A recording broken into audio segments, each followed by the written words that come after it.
I did not attend my son's wedding, but my best friend slash enemy did. My evolution of consciousness. It's extremely helpful to have an answer to the why of the present human apocalypse. I believe that the recent events in my personal life can serve others to better understand the why.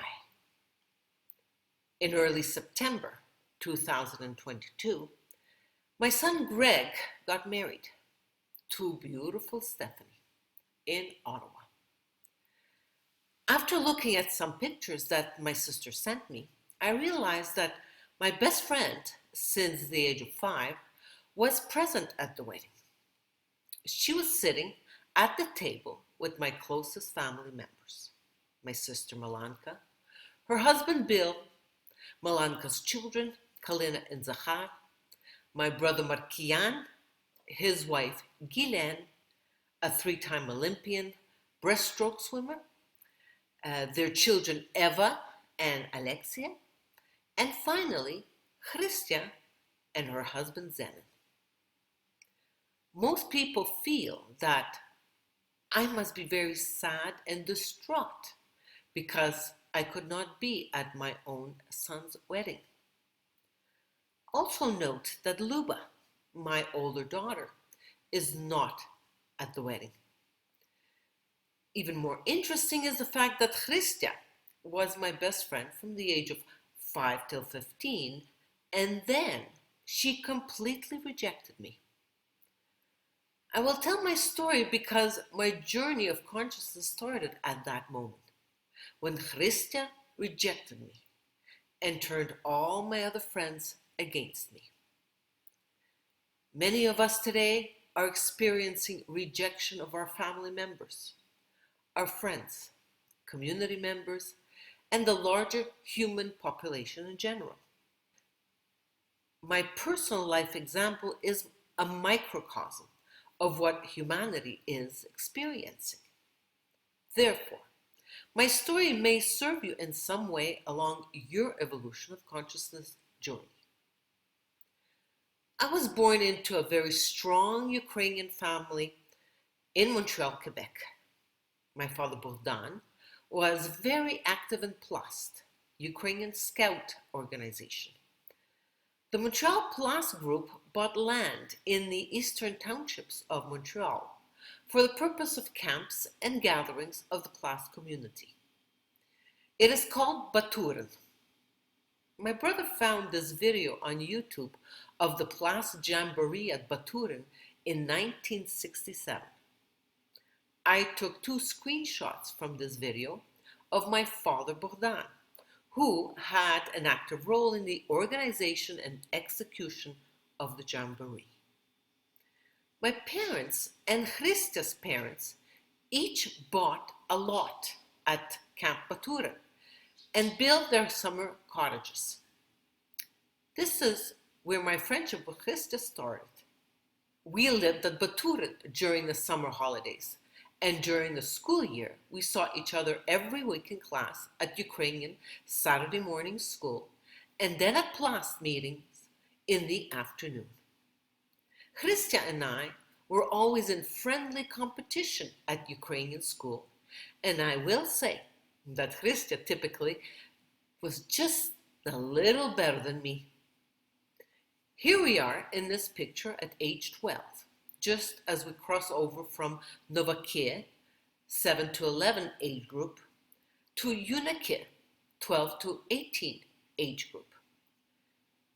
And here we are at a nightly campfire Vatra.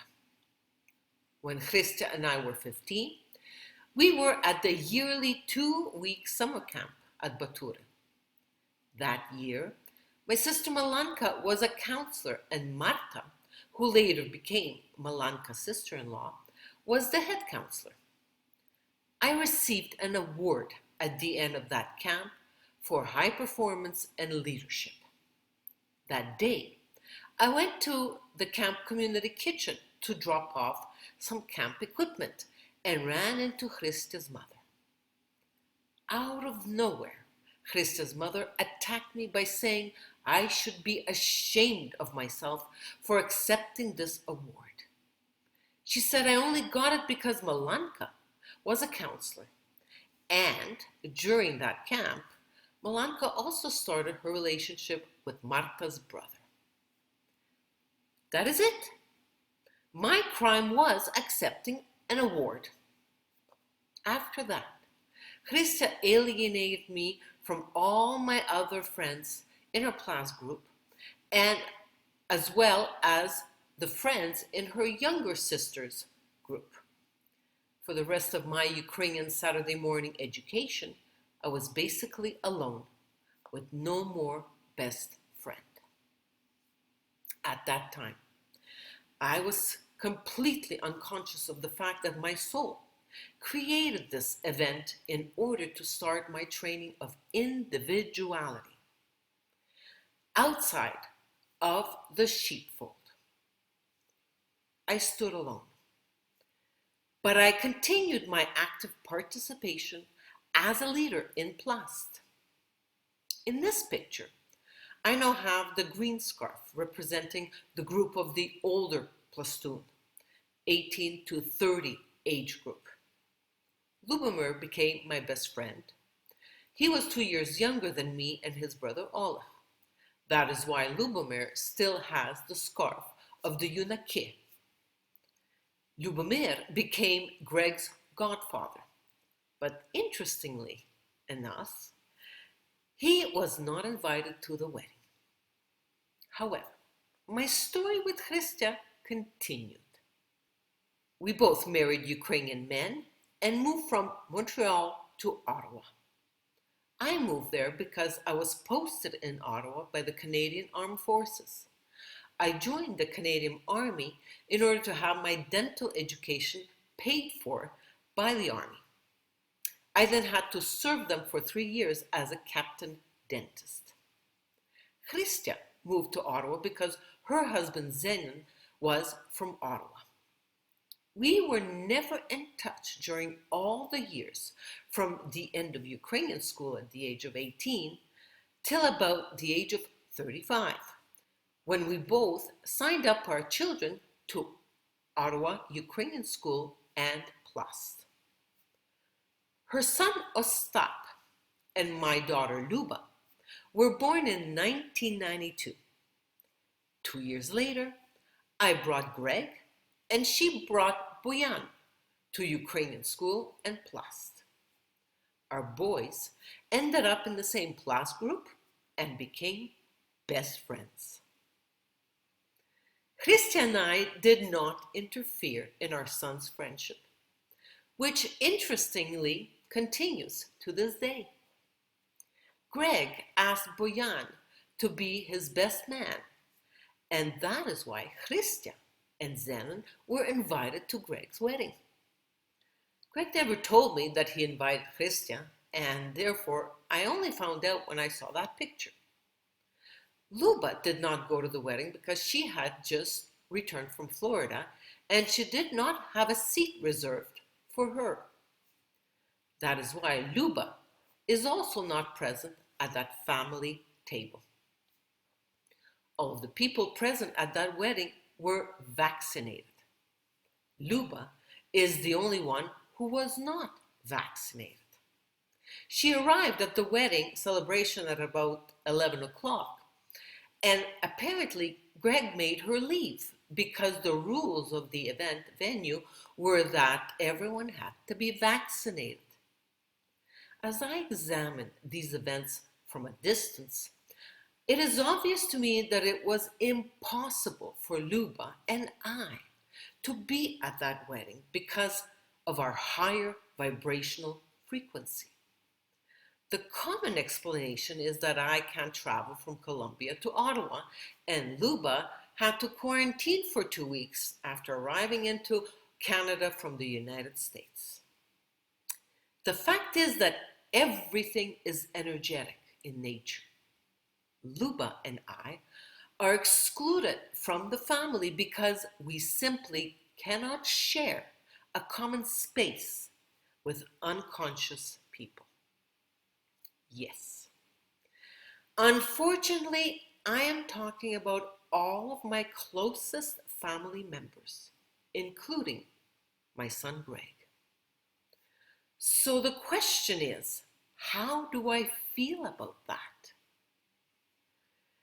Here's a picture of my beautiful father, Malanka, Alexia, and I in our traditional embroidered Ukrainian shirt and blouses. My father passed last year. He was the only member of the family who was a true leader, and I am certain that he was also at a higher level of consciousness. He did not really understand my decision to step out of the matrix slavery by stopping to pay income tax. Therefore, he suffered when his daughter went to jail. But he never abandoned me. I broke down crying as I wrote these words. My ego was once again activated.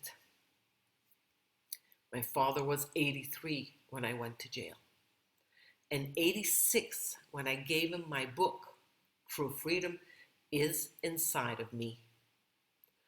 I offered my book to everyone in my family, yet I know that my father is the only one who read it completely. He did not understand the message of what he was reading, but he read it all. Here I am with Luba and Greg in our Ukrainian dancing costumes, right before our dance recital. The Ukrainian plus identification was extremely strong in my father. That is why he demanded that his children all got married to Ukrainians. But Kian did not end up marrying a Ukrainian girl, and yet he is the only one still married with his French-Canadian wife. Malanka and I both remarried English men, and my father finally accepted this. I consciously understood that every single human being is destined to eliminate the ego and its identification to labels. In my case, Ukrainian, Canadian, plastonian, dentist, mother, daughter, sister, friend, and so on. Is it still difficult? All these years later? Of course it is. That is why the tears are back as I'm writing this. Guy explains, the ego cries, but the soul rejoices. My soul rejoices because every time I cry, I dissolve another layer of my ego attachments. Since I mentally understand this, my emotional suffering is reduced. Throughout my jail experience, and for quite a few years after that, I continued lying to myself. I wanted to believe that my family and people in general would respect me for my courage of saying no to the government. It is only after witnessing the COVID events that I am now capable of accepting that the unconscious sheep cannot awaken and therefore will never understand or respect me. But who wants to be respected? It is my ego, of course. Since my ego will not get what he wants, I will therefore loosen just a little bit more my ego's continued stronghold on me. I trust that my story will touch you in some small way and help you along your journey of evolution of consciousness. Infinite love.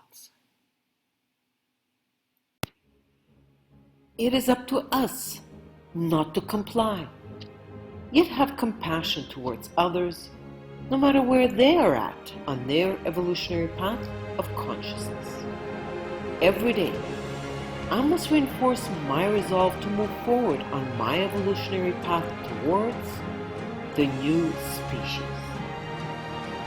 Let us rejoice, because everything that unfolds in the world of lies is only an illusion, and this world of lies is disintegrating before us exponentially. From hell on earth to paradise on earth, we are building what many said was impossible. Consider joining us in our consciousness community on the edge of the town of Popayan in southern Colombia. This is an invitation for a long-term stay at Cascada Café Retiro in Colombia. There is absolutely nowhere to hide. Having said that, in Popayan there is good food growth throughout the year, and the temperate mountain climate makes life very comfortable here. Will you join us in this paradise on earth? I consult by phone and offer tools so that you can find your individual solution by making contact with your soul.